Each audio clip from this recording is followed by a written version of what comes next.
All right, y'all. Hey, this is not my story time. This is someone else's. This is an anonymous story. If you would like to send your story to me, I don't mind telling it.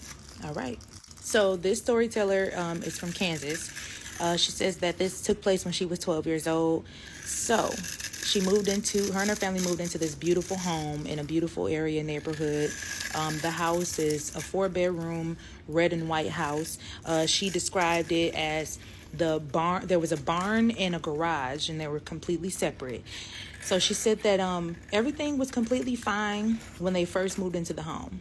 Her grandmother and her mother, she says that they're churchgoers and that they're Christians. So they, you can only imagine they'll pray at the drop of a hat.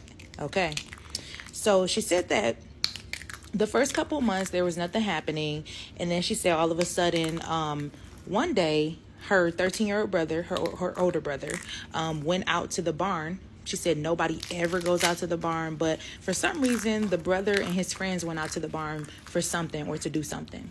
Now, when the brother and his friends went out to the barn, they were looking around and they found stuff out there. So they ran into the house. And when they ran into the house, they told the family, like, hey, we found something out there. Like, y'all need to come quick and look. And so the family's like, well, what did you find? They were like, we found clothes with blood on it.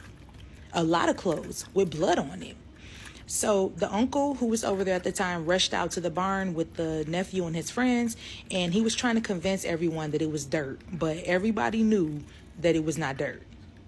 So basically, after that, the brother went out there with the uncle, and while he was looking through things, some more after they found the bloody clothing, they actually found a crystal, like some kind of glass that had a woman's face in it. And when they saw the woman's face in it, they also saw a name at the bottom.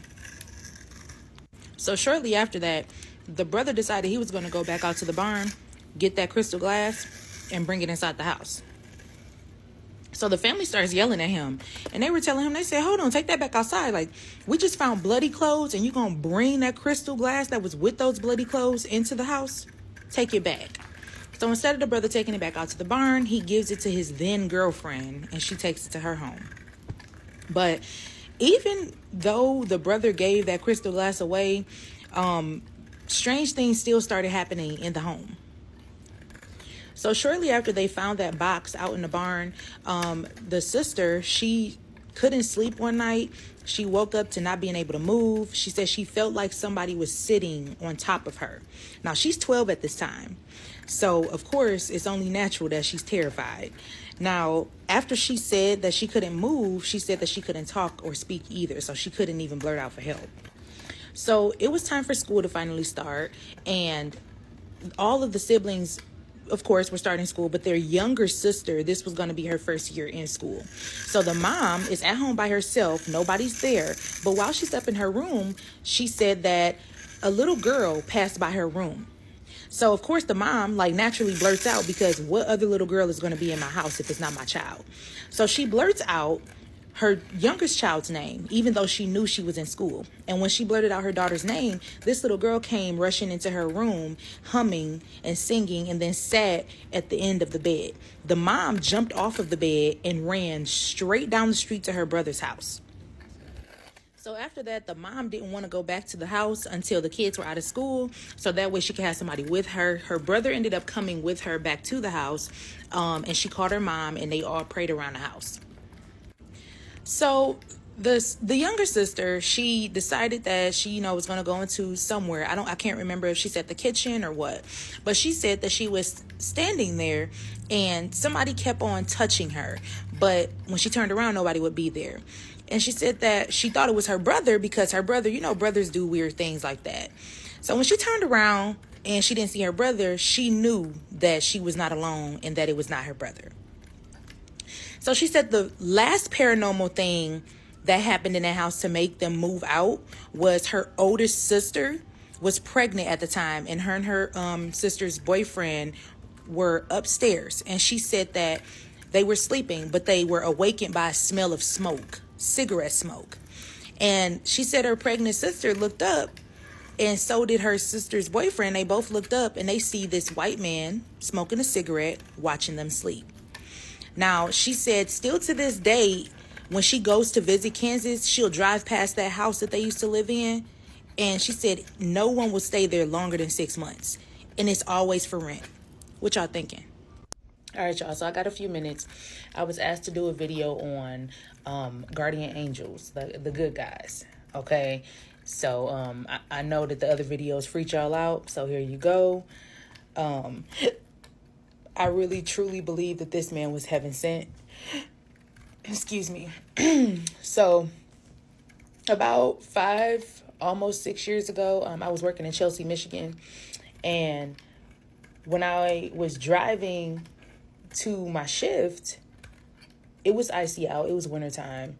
And you know how impatient people are. I was probably going about 25 miles per hour. It was pretty icy out, so I wanted to be careful.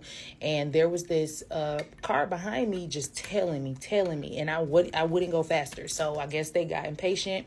They went around, and then they fishtailed, and they hit me, and I spun out and crashed off to the side of the road, to the side of the freeway. And so when that happened, I don't remember losing consciousness.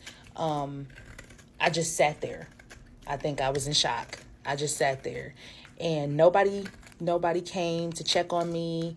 I wasn't down there too long, but it was long because I remember being really cold. My glass was busted out of my windows. I do remember that.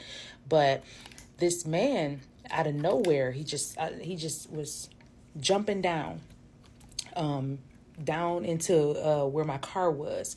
And so when he got down there, he was like, "Hey, I'm Addison. I'm here to help you." And I was like, "Oh, okay, good. He saw me. He saw my car crash." And so I'm like, "Addison, like Grey's Anatomy?" And he was like, "Yeah, just like Grey's Anatomy." I was like, "Oh, okay."